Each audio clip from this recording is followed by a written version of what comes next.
नमस्कार स्टूडेंटों और मेरे मित्रों, स्वामी विवेकानंद के YouTube चैनल पर आप सबका बहुत बहुत स्वागत है। तो स्टूडेंट, आज हम एक नए टॉपिक को लेकर आए हैं। उसके लिए पहले से हर बार जो दो पंक्तियां लेते आते हैं, आज फिर एक पंक्ति ले आपका स्वागत करना चाहते हैं कि बिना संघर्ष के जीत नहीं पाई जा सकती। तो स्टूडेंट, अपन उसी को लेके चलेंगे। तो आज हमारा टॉपिक है मून, और मून के बारे में हम पढ़ेंगे क्योंकि मून आप जानते हैं कि पृथ्वी का एकमात्र प्राकृतिक उपग्रह है चंद्रमा, और चंद्रमा पृथ्वी की परिक्रमा करता है। ठीक है, तो सबसे पहले चंद्रमा के बारे में थोड़ी सामान्य जानकारी, और उससे संबंधित फिर हम ये तीन इंपॉर्टेंट चीजें आपको पढ़ाने वाले हैं। पहला है सुपर मून, दूसरा है ब्लू मून, और तीसरा है ब्लड मून। ये बहुत इंपॉर्टेंट है। मून के हिसाब से आपको पूरी जानकारी, मून से संबंधित अगर क्वेश्चन आएगा तो इन्हीं में से आएगा, इससे भी मेरा विश्वास है। तो चलते हैं मून। सबसे पहले चंद्रमा के अध्ययन को क्या कहते हैं, यानी मून के अध्ययन को सेलेनोलॉजी कहा जाता है। सेलेनोलॉजी कहा जाता है। और इसके अंतर्गत क्या होता है, इसके अंतर्गत चंद्रमा यानी चंद्रमा का सरफेस है, यानी उसकी जो स्थलाकृतियों का अध्ययन होता है, जिसे हम सेलेनोलॉजी कहते हैं। चंद्रमा है कितना वर्ष पुराना? चंद्रमा लगभग देखिए 4.6 वर्ष पूर्व पुराना है, यानी कि लगभग पृथ्वी के समान ही माना गया है। अगर कहें कि लगभग 460 करोड़ वर्ष पुराना चंद्रमा है। तो चंद्रमा के बारे में आप बहुत कुछ जानते हैं कि चंद्रमा हमें प्रकाश देता है। पूर्णिमा के दिन प्रकाश दिखता है, माने चांदनी देता है ना, और अमावस्या के दिन नहीं दिखाई देता। ये कारण क्या है कि पूर्णिमा पे चांद दिखता है, यानी कि रोशनी देता है, और अमावस्या पे नहीं देता। तो इसका बहुत सिंपल रीजन है। देखें आप, ये आपका सन है, और सन के सामने यहाँ पर आपका अर्थ है, यानी हमारी पृथ्वी है, हमारी अर्थ की बात है, अर्थ है, ई फॉर अर्थ बोल रहे हैं। और देखिए अर्थ हमारी किसकी, इसकी परिक्रमा कर रही है, और इस अर्थ की परिक्रमा कौन कर रहा है? इस अर्थ की परिक्रमा हमारा चंद्रमा कर रहा है। और अगर हम देखें यहाँ पर, ये आपका मून है, तो सूर्य से जो भी रेस आएंगी, जो भी रोशनी आएगी, वो सब कौन ढक लेता है? मून पर पड़ जाती हैं। यानी ये स्थिति होती है अमावस्या के दिन। तो अमावस्या के दिन हमें चांद दिखाई नहीं देता, ये आप भी जानते हैं। अब यहाँ से परिस्थिति घूमकर कहाँ जाती है? यहाँ पर। तो यहाँ हम देखते हैं कि जब सूर्य का प्रकाश इस पर पड़ता है तो रिफ्लेक्ट हो जाता है यहाँ पर। तो इस दिन क्या हो जाती है? पूर्णिमा। तो इस दिन हमारे पृथ्वी पर हम प्रकाश पड़ जाता है बच्चों। ठीक है, तो ये बात समझ गए। चंद्रमा पूर्णिमा पे क्यों प्रकाश दिखता है, अमावस्या पे क्यों नहीं दिखता है, ये दोनों चीजें दिखा दी आपको, है ना। तो आज हम केवल तीन ही टॉपिक पढ़ेंगे बच्चे। सुपर मून पढ़ेंगे आज अपन, ब्लू मून पढ़ने वाले हैं, और ब्लड मून पढ़ने वाले हैं। क्लियर। तो चंद्रमा की अगर हम सामान्य जानकारी की बात करें तो चंद्रमा पर आपने देखा होगा कि चंद्रमा पर कोई भी वायुमंडल नहीं है।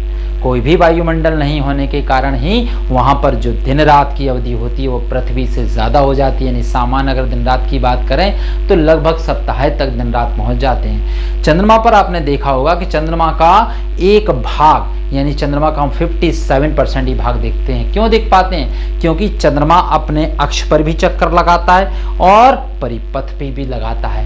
तो अक्ष पर जब चक्कर लगाता है, अपने एक्सेस पॉइंट पर जब चक्कर लगाता है, तो वह 2286 मील प्रति घंटे की रफ्तार से अपने अक्ष पर चक्कर लगाता है।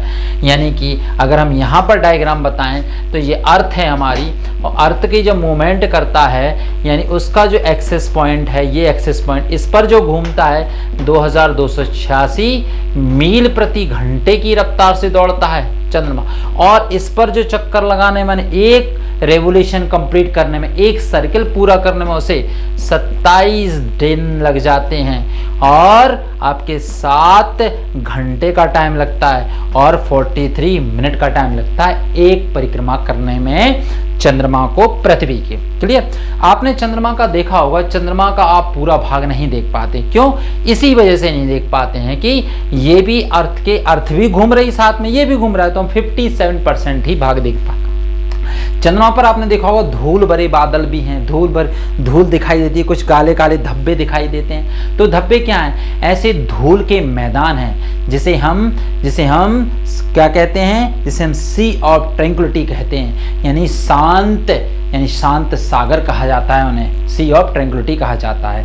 तो चंद्रमा के बारे में अपन और आगे देखें कि चंद्रमा एकमात्र ऐसा उपग्रह है पृथ्वी का जो पृथ्वी की परिक्रमा भी पूरा करता। आपने पहले सुना होगा कि कौन पहले चंद्रयात्री कौन थे? नील आर्मस्ट्रॉन्ग थे, जो 1969 में अपोलो 11 से सबसे पहले व्यक्ति थे ने चंद्रमा की सतह पर पहली बार कदम रखा था, है ना।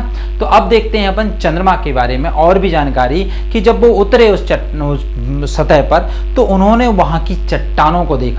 क्योंकि उनको लगा वहां पर बड़े बड़े ज्वालामुखी थे, बड़े बड़े क्रेटर थे, तो वहां से वो एक चट्टान लेकर आए। और चट्टान लेकर जब आए तो जब उन्होंने देखा कि पृथ्वी पर भी ऐसी कुछ चट्टानें हैं जो लगभग चंद्रमा की चट्टानों की समानता पाई गई है, और उन्होंने देखा कि यह भी लगभग 460 करोड़ वर्ष पुरानी है चंद्रमा पर जो पाई जाने वाली चट्टान है। उनमें सबसे ज्यादा एक और चीज नहीं मिली उन्हें, सबसे ज्यादा चट्टान में अगर पाई गई चीज तो टाइटेनियम की मात्रा ज्यादा थी। तो इसी प्रकार से चंद्रमा का ये सामान लगभग आपको मैंने एक छोटा सा स्वरूप बताया है। तो अब आप देखते हैं हमें 3 घटनाएं इंपॉर्टेंट हैं। कौन कौन सी बच्चों, कौन कौन सी स्टूडेंट? हमने देखा सुपर मून, ब्लू मून और ब्लड मून देखते हैं। तो सुपर मून किसे कहते हैं? देखें डायग्राम में है, देखें डायग्राम में है सुपर मून। सुपर मून यानी कि जब पृथ्वी के पास, जब पृथ्वी के पास यानी पूर्णिमा के दिन चंद्रमा सबसे निकट आता है, सबसे निकट आता है, और निकट आने के साथ साथ सबसे पास में जब चंद्रमा रहेगा तो जितना उसका आकार है उससे बड़ा दिखाई देगा, है ना। जो चीज पास में रहेगी वो बड़ा दिखाई देगा, तो प्रकाश भी ज्यादा है, यानी कि 14% बड़ा। मून क्या रहेगा? मून जो रहेगा 40% बड़ा दिखाई देगा आकार में, यानी शेप में, और इससे जो प्रकाश मिलेगा पृथ्वी पर वो 30% ज्यादा मिलेगा, है ना। जो लाइट मिलेगी यानी जो पूर्णिमा के दिन जो प्रकाश मिलेगा यानी लाइट जो मिलेगी वो 30% ज्यादा मिलेगी। तो ऐसी घटना को हम क्या कह सकते हैं? सुपर मून कह सकते हैं। ये घटना कब हुई? यह सबसे पहली बार किसने बताया? तो 1979 में, 1979 में सबसे पहले अमरीकी एक व्यक्ति थे नेल्लोर, अमरीकी व्यक्ति थे नेल्लोर, जिसने पहली बार सुपरमून के बारे में बताया था। अभी सुपरमून कब निकला? अभी सुपरमून कुछ साल पहले ही निकला। अब अगला सुपरमून कब आएगा? अगला सुपरमून आएगा 2034 में। क्लियर? यानी जब से पास रहे तो 14% अधिक बड़ा दिखाई देगा, और सूर्य को जो उसकी रोशनी है चंद्रमा की वो ज्यादा दिखाई दे। कितने? 30% अधिक रोशनी देगी क्योंकि पास है। तो इसे हम क्या कह सकते हैं? हम इसे सुपर मून कह सकते हैं। क्लियर बच्चे? हाँ, तो आपको क्लियर हो गया। अब अपन दूसरे पे चलते हैं जिसका नाम है ब्लू मून। तो ब्लू मून ध्यान से सुने, बहुत आराम से सुनो, क्योंकि हो सकता है ये आ सकता है। तो ब्लू मून कहते कैसे हैं? ब्लू मून 2015 में हुआ था, इतना आपको ध्यान रखना। 2015 में हुआ था। ये कब हुआ था? इसका मुख्य कारण होता है जब एक कैलेंडर माह में यानी एक महीने में जब 2 पूर्णिमाएं हों, जब एक महीने में 2 पूर्णिमाएं हों, उन 2 पूर्णिमाएं हों जिसमें से पहली पूर्णिमा के बाद जो दूसरी पूर्णिमा होगी उस दिन जो चांद दिखेगा उसे हम ब्लू मून कहेंगे। क्लियर हो गया? फिर से सुने, जब एक कैलेंडर माह में 2 पूर्णिमाएं होती हैं तो जो दूसरी पूर्णिमा पे जो चांद दिख रहा है उसे हम ब्लू मून कहते हैं। ब्लू मून कब दिखा था? इससे पहले 2015 में दिखा था। और ये कब होती? हर 2-3 साल में एक बार ये घटना हो जाती है, इसे हम ब्लू मून कहते हैं। ब्लू मून का संबंध किसी भी प्रकार से नीले रंग से नहीं है, ध्यान रखना। ब्लू मून का संबंध किसी प्रकार से नीले होने से नहीं है। इसका मुख्य कारण है कि 2 पूर्णिमाओं के मध्य में जो अंतराल है 31 दिन का, उससे कम होना। 2 पूर्णिमाओं के मध्य जो अंतराल है 31 दिन का कम होना, उसे हम ब्लू मून कहेंगे। यहां तक बात क्लियर हो गई? कौन सा? Blue moon. ओके, अब चलते हैं अपन कौन से पे? अब चलते हैं हम ब्लड मून पर। हाँ तो स्टूडेंट, अब अपन चलते हैं ब्लड मून पर। क्लियर? ब्लड मून देखें। ब्लड मून कब? ये ब्लड मून जब होता है जब पृथ्वी अपनी पूर्ण छाया चंद्रमा पर डालती है तो इस दिन पूर्ण चंद्रग्रहण की स्थिति उत्पन्न होती है। पूर्ण चंद्रग्रहण की स्थिति उत्पन्न होती है। इस प्रकार इसमें डायग्राम दिख रहा है। पृथ्वी की पूरी छाया देखिए किस पर पड़ रही है? मून पर पड़ रही है। अगर थोड़ा सा इधर और बताएं हम, ये सन ले लें, सन के साथ यहाँ हम अर्थ ले लें, अर्थ के साथ यहाँ हम मून ले लें। तो जब हमने बताया था आपको बताया था ना चंद्रग्रहण में। चंद्रग्रहण में कब होता है? जब सूर्य और मून के बीच कौन आ गई? अर्थ आ जाती है। तो सन की पूरी रेस किस पर पड़ती हैं? किस पर पड़ रही हैं? अर्थ पर पड़ रही हैं। तो कहीं ना कहीं हम जानते हैं कि सूर्य की रोशनी में 7 कलर होते हैं, 7 कलर होते हैं, है ना। और 7 कलर में से सबसे ज़्यादा प्रभावी जो रंग होता है वो होता है लाल।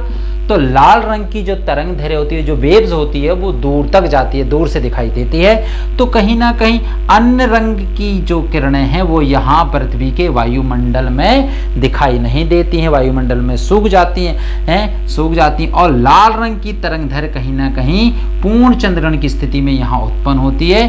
तो पृथ्वी की पूरी छाया के बाद लाल रंग का प्रकाश इस चंद्रमा पर पड़ता है। तो इस दिन चंद्रमा जो हो जाता है वो कैसा दिखाई देता है? हल्का सा लाल दिखाई देता है। और हम इसको कह सकते हैं ब्लड मून कह सकते हैं। एक बार फिर समझें कि जब पृथ्वी अपनी पूर्ण छाया चंद्रमा पर डालती है और सूर्य से जितना भी प्रकाश होता है वो सभी रंग का प्रकाश पृथ्वी के वायुमंडल में बिखर जाता है, सूख जाता है। लेकिन लाल रंग की तरंग दैर्घ्य दूर तक जाती है, कहीं ना कहीं कुछ यहाँ पर पूर्ण चंद्रग्रहण पर प्रकाश पड़ता है। तो ये कौन सा हो जाता है? ये ब्लड मून हो जाता है। ये ब्लड मून की घटना लगातार 4 पूर्ण चंद्रग्रहण, ध्यान से सुनना, ब्लड मून की घटना कब होती है? लगातार जब 4 चंद्रग्रहण हो तब ये घटना घटित होती है। इसे टेट्रॉड भी कहा जाता है। क्या कहा जाता है? इसे टेट्रॉड भी कहा जाता है। और हम जानते भी हैं कि पृथ्वी से चंद्रमा की जो औसतन दूरी वो 3,84,000 किलोमीटर है। तो स्टूडेंटों, आज का यह मेरा टॉपिक कैसा लगा आपको? ज़रूर से ज़रूर कमेंट्स करें। कमेंट्स नहीं कर रहे हैं, हम जानते हैं कि मैथ्स की क्लास आपको नहीं मिल रही है, तो मैथ्स की क्लास के लिए कुछ दिन और वेट कर लें, क्योंकि इस लॉकडाउन में हमारे सर नहीं आ पा रहे हैं, फंस गए हैं वो, तो इस चक्कर में मैथ की क्लास नहीं हो रही। कुछ दिन में हम आपको साइंस की क्लास देने वाले हैं। तो कमेंट्स करके ज़रूर बताएं क्या आप साइंस पढ़ना चाहते हैं। तो ध्यान रखें स्टूडेंट। तो आज के लिए मुझे लगता है हम आप तक पहुंच गए हैं। तो प्लीज़ इस वीडियो को लाइक करें, शेयर करें, सब्सक्राइब करें और आप बेल आइकॉन जरूर बजाएं। बच्चों ध्यान रखना स्टूडेंटों, बेल आइकॉन बजाने पर हमारे हर नोटिफिकेशन की आपको जानकारी हो जाएगी। तो अब अपन नेक्स्ट वीडियो में मिलते हैं। Okay, thank you all of you बच्चों, बहुत बहुत धन्यवाद आपका।